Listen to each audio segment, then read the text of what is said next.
अस्सलाम वालेकुम।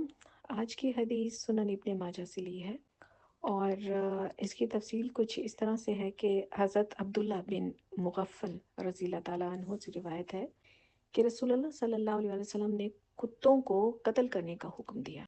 फिर फरमाया, उन लोगों को कुत्तों से क्या ताल्लुक? फिर बाद में शिकारी कुत्ते रखने की इजाज़त दे दी। अब हम जब इसकी तफसील में जाते हैं ना, तो इसमें हम देखते हैं कि रसूलुल्लाह सल्लल्लाहु अलैहि वसल्लम ने पहले आम तौर पर कुत्ते मारने का हुक्म दिया था, लेकिन ये हुक्म किसी खास सबब या वजह की बिना पर दिया था। जैसे कि कुत्ते नापाक होते हैं तो आपके बर्तन या अपने कपड़ों को गंदा कर सकते हैं, या उनके मुख्तलिफ ख़तरनाक असरात हो सकते हैं, या मुख्तलिफ बीमारियों को फैलाने का सबब वो बन सकते हैं।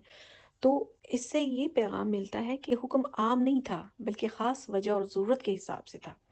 क्योंकि जब हम आगे हदीस पढ़ते हैं तो इस हदीस के अगले हिस्सों में हमें ये वजाहत मिलती है कि ऐसे कुत्ते जो शिकार के लिए या किसानों के खेतों की हिफाजत के लिए रखे जाते हैं, उनके लिए इजाज़त दी गई है। क्योंकि हमने हदीस में आगे पढ़ा ना कि आप सल्लल्लाहु अलैहि वसल्लम ने फरमाया कि इन लोगों का कुत्तों से क्या ताल्लुक है। इसका ये मतलब है कि किस मकसद के लिए कुत्ते रखना चाहते हैं। तो वो यहाँ पर फिर मजीद हमें ये डिटेल मिलती है कि ऐसे कुत्ते जो शिकार के लिए या किसानों के खेतों की हिफाजत के लिए रखे जाते हैं, उनके लिए इजाज़त दी गई।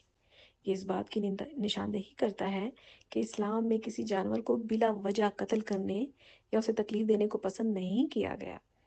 तो ये हदीस इस हकीकत को भी वाज़े करती है कि ज़रूरत के मुताबिक कुत्ते रखना जायज़ है। बिला ज़रूरत उन्हें अपने करीब रखना या पालना ये पसंदीदा अमल नहीं करार दिया गया, क्योंकि हम मज़ीद जब आगे इसी तसलसल की अहादीस पढ़ते हैं तो हमें पता चलता है कि बिला वजह अगर किसी ने कुत्ते को पाला तो उसके जो अमाल हैं उसमें से डेली बेसिस पर 1 किरात या 2 किरात अजर कम होता जाएगा। अब ये 1 किरात या 2 किरात अजर की क्या क्वांटिटी बनती है ये तो अल्लाह ही जानता है, लेकिन बहरहाल नुकसान तो होगा ना।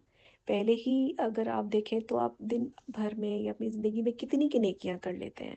अब उन नेकियों में से भी ये अगर कटता जाए एक कुत्ता रख लेने की वजह से, तो क्या ज़रूरत है कुत्ता रखने की बिला वजह। अब किन जगहों पर कुत्ता रखने की इजाज़त दी गई है? 3 वजूहात पर रखे जा सकते हैं कुत्ते। खेत और बाग की हिफाजत के लिए पाले जाते हैं, उनका पालना जायज़ है। दूसरी रिवायत में है कि रेवड़ यानी जानवरों की हिफाजत के लिए पालना हो तो भी जायज़ है। और तीसरा, जो शिकार के गरज से रखे जाते थे कुत्ते, तो वो भी जायज़ था। शिकार करके लाते थे, वो बाकायदा ट्रेंड होते थे।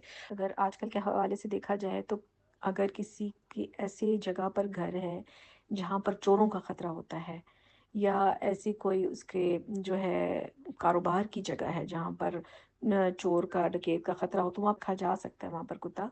और ये जो आजकल जासूसी के लिए कुत्ते रखे जाते हैं तो इंशाल्लाह ये भी जायज़ ही होगा। तो बाकी इसके अलावा बिला ज़रूरत सिर्फ शौक के लिए रखना ये बिल्कुल जायज़ नहीं है, बल्कि नुकसान ही है। क्योंकि हमने ये भी सुना है ना कि कुत्ता रखने, जिस घर में कुत्ता होता है वहाँ पे रहमत के फरिश्ते नहीं आते हैं। तो क्योंकि नापाकी भी इसकी एक वजह है, नजिस जानवर है ना ये, तो हमें इन चीज़ों का ख्याल रखना होगा। तो आज की हदीस से हम ये समझ सकते हैं कि इस्लाम हमेशा बैलेंस और दुरुस्त मकसद को देखते हुए ही हुक्म देता है, और किसी भी चीज़ को गैर ज़रूरी तौर पर मंजूर नहीं करता। जज़ाकल्लाह।